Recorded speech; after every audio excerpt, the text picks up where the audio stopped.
नमस्कार दोस्तों। शास्त्रों पुराणों में बताया गया है कि मनुष्य धरती पर रहकर जो भी अच्छे या बुरे कर्म करते हैं, उन सभी कर्मों का लेखा जोखा मृत्यु के बाद होता है और उसके अनुसार सजा और पुनर्जन्म मिलता है।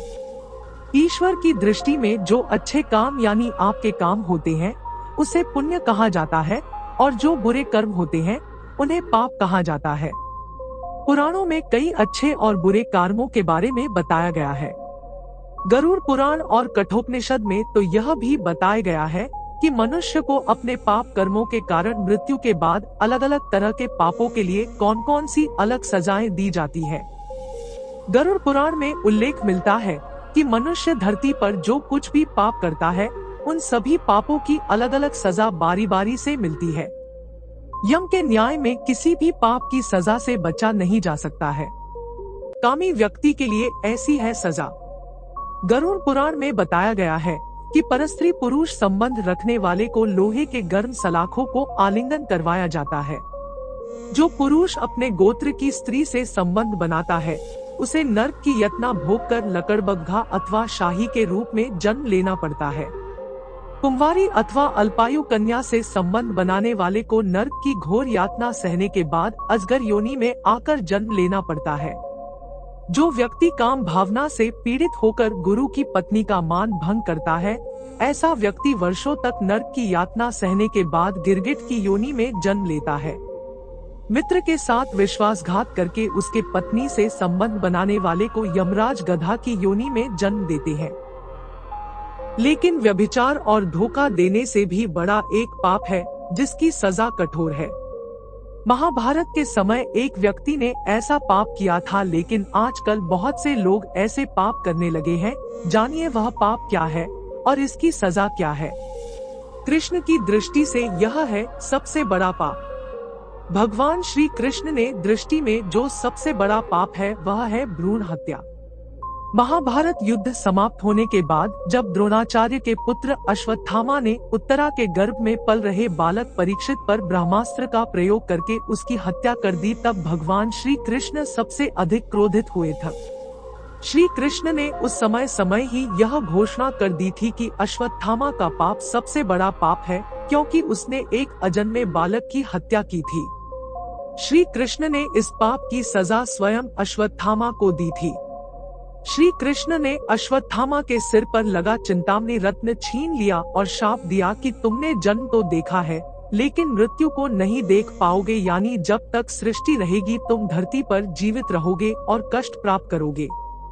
भ्रूण की हत्या करने वाले के लिए सबसे कठोर सजा निर्धारित है और ऐसे व्यक्ति को कई युगों तक इस सजा का दंड भुगतना पड़ता है।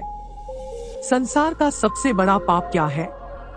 गीता के अनुसार सबसे बड़ा पाप क्या है? संसार का सबसे बड़ा दुख है गरीबी। वो दुहक है जिसकी चोट बड़े से बड़े वीर को घुटने टेकने पर विवश कर देता है।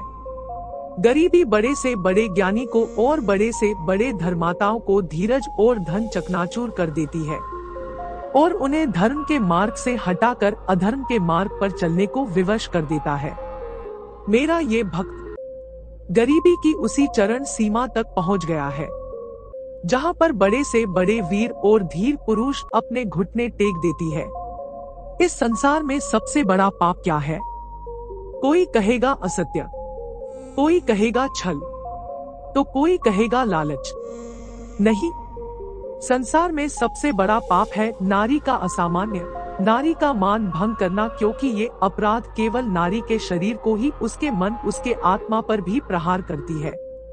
फिर प्राण से उठते हैं कि जिसने भी ये अपराध किया है उसे दंड क्या दिया जाए। फिर कोई कहता है शारीरिक पीड़ा, तो कोई कहता है मृत्यु दंड, किंतु इस अपराध का दंड निश्चित करने से पूर्व ये जानना महत्वपूर्ण नहीं है कि अपराधी है कौन। अब आप कहेंगे कि सरल सी बात है, वही पुरुष जिसने स्त्री का मान भंग किया। किंतु क्या ये पुरुष कह सकते हैं? क्या स्वयं के अपमान के लिए, स्वाम के सम्मान को खोने के लिए कभी कभी नारी स्वाम उत्तरदायी नहीं होता है? सोच कर देखिए, सामान खोने से मछली के लिए पहले सामान की सीमा पर दृष्टि रखना आवश्यकता है। रावण सीता का हरण इसलिए कर पाया क्योंकि सीता ने भोलेपन के कारण रावण का उस सीमा को लांघना सरल कर दिया।